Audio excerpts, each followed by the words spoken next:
My name is Pollyanna and I'm 19 years old.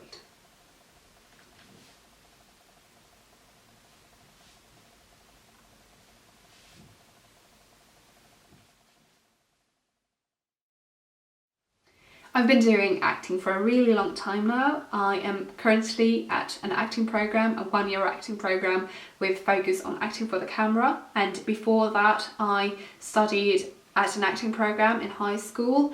I have been in several different plays and musicals since I was a little girl. I've played the part of Liesl von Trapp in The Sound of Music. I've been in a huge national project here in Sweden, and I was one of the people who won this project, and I got to play at several different famous stages all over Sweden, and I have done many short films the last year, and I have directed, choreographed and performed in a German cabaret about oppression and norms, and right now I am directing a children's play, and I've done several different projects this last year, and right now I want to find a good education for me, and I googled like top 10 drama schools, and the American Academy of Dramatic Arts was one of them, and I read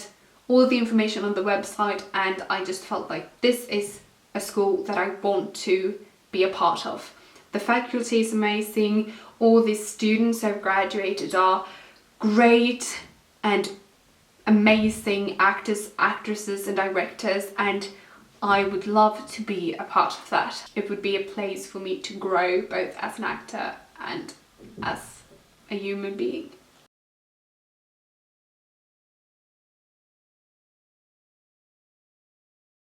Well, Tommy has proposed to me again. Tommy really does nothing but propose to me. He proposed to me last night in the music room, and I was quite unprotected since there was an elaborate trio going on. I didn't dare to make the smallest repartee. I need to hardly tell you why. If I had, it would have stopped the music at once. Musical people can be so absurdly unreasonable. They always want one to be perfectly dumb the very moment when one is longing to be absolutely deaf. And then he proposed to me again this morning in front of that dreadful statue of Achilles. Really, the things that go on in front of that work of art are quite appalling. The police should interfere. And then at luncheon, I saw by the glare in his eye that he was going to propose to me again. Well, I just managed to check him in time by assuring him that I was a bimetallist. Fortunately, I don't know what bimetallism means, and I don't think anybody else does either. But the observation crushed me for 10 minutes. He looked quite shocked.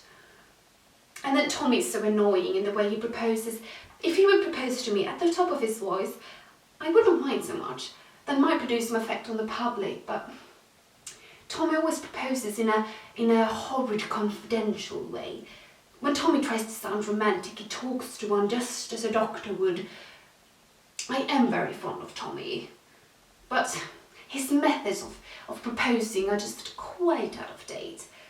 I wish, Gertrude, that you would speak to him and assure him that once a week is quite often enough to propose to anyone, and that it should always be done in a manner that attracts some attention.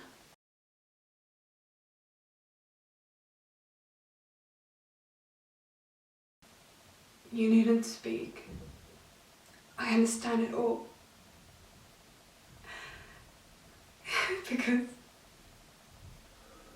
Because yes, now all the accounts balance. That's it. I won't sit at the same table with you. That's why I had to embroider tulips, which I hate, on his slippers, because you are fond of tulips. That's why we go to Lake Malin in the summer, because you don't like salt water.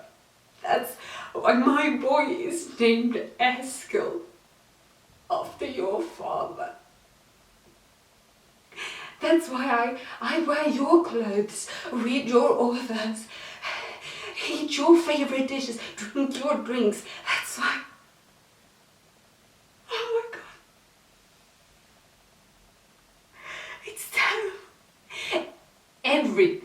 everything came from you to me.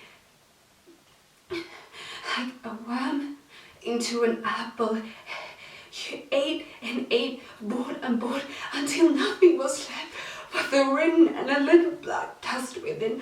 I wanted to get away from you. I couldn't.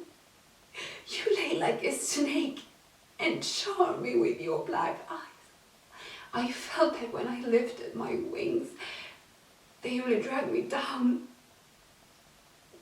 I lay in the water with pound feet, and the stronger I strove to keep up, the deeper I worked myself down.